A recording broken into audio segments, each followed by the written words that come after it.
Here's a check on stores we're following for you today on Robert Hood Radio. Pat Pagano's Tri-State forecast. A mostly cloudy day today. Again, chance of showers 65 to 70. We'll get the full details on our forecast in just a few minutes. A reminder, Sharon has rescheduled its Friday's vote on the Comcast Internet plan.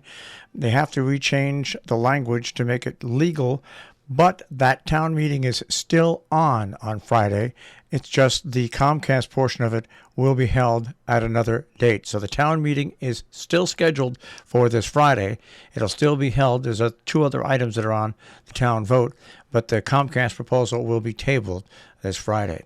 Terrible story out of Massachusetts, a triple fatal near the state line, which closed Route 7. 3 people from Connecticut died and 5 were injured, including 2 drivers, on Tuesday morning in a head-on crash just north of the Connecticut state line at North Canaan. Sheffield, Massachusetts police chief said, based on preliminary information, a minivan carrying 7 people collided at about 5:30 in the morning with a pickup truck near the intersection of Pike Road on Route 7, 2 miles from the state line. The minivan was carrying a group of people of Indian descent who are not U.S. citizens, according to a spokesman for the district attorney's office in Berkshire County. The van was headed north towards New Hampshire.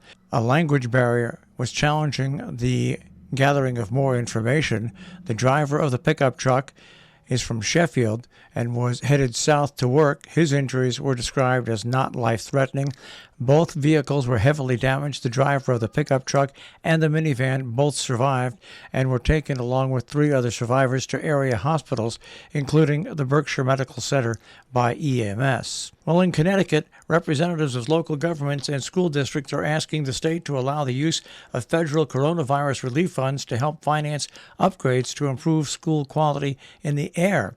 Governor Ned Lamont and Republican gubernatorial candidate Bob Stefanowski said they are both open to the request from the Connecticut Conference of Municipalities, Connecticut Association of Boards of Education, and Connecticut Association of Public School Superintendents.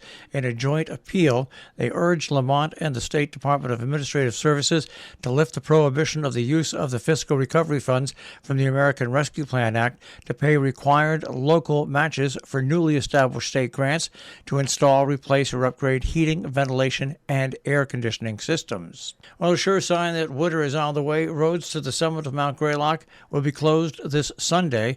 Roads to the summit will close for the winter at 3 p.m. on Sunday. All vehicles must leave the mountain by that time. The lodge located at the summit has already closed. There are no services available at the summit. At over 3,400 feet, Mount Greylock is the highest joint in Massachusetts. From its peak on a clear day, you can see as far as 90 miles away. The roads in the lodge will reopen in May of 2023. Some meetings going on in our area today. In Sharon, the Planning and Zoning Commission at 5 p.m. In North Canaan, the ZBA regular meeting at 7 p.m. Region 1 ABC Committee has their regular meeting at 7 p.m. In Sheffield, the Planning Board has a virtual meeting. That happens tonight at 7 p.m. In Northeast New York, the Planning Board at Town Hall at 7:30. A reminder, visiting nurse and hospice of Litchfield County holding clinics throughout Litchfield County for anybody 18 years and older for the flu. The next clinic will be in North Canaan at the Town Hall on Friday from 1 till 3 p.m. Meanwhile, free soup suppers are back.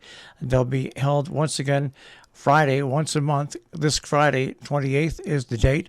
Pick up at Salisbury Congregational Church, Library Street, side door, from 3 till 5. You must pre-order by the end of the day today at 860-337-2470. Midday music and meditation at Salisbury United Congregational Church is back for their monthly midday music and meditation Friday, November 4th from 12 until 12:30 at 30 Main Street in Salisbury. Bingo for Education is also back. They'll be honoring the late John Allen November 4th in Falls Village. To make a donation or scholarship fund to the 2023 applicants to donate items for the bingo event on November 4th, or more information, fallsvillagescholarship.org.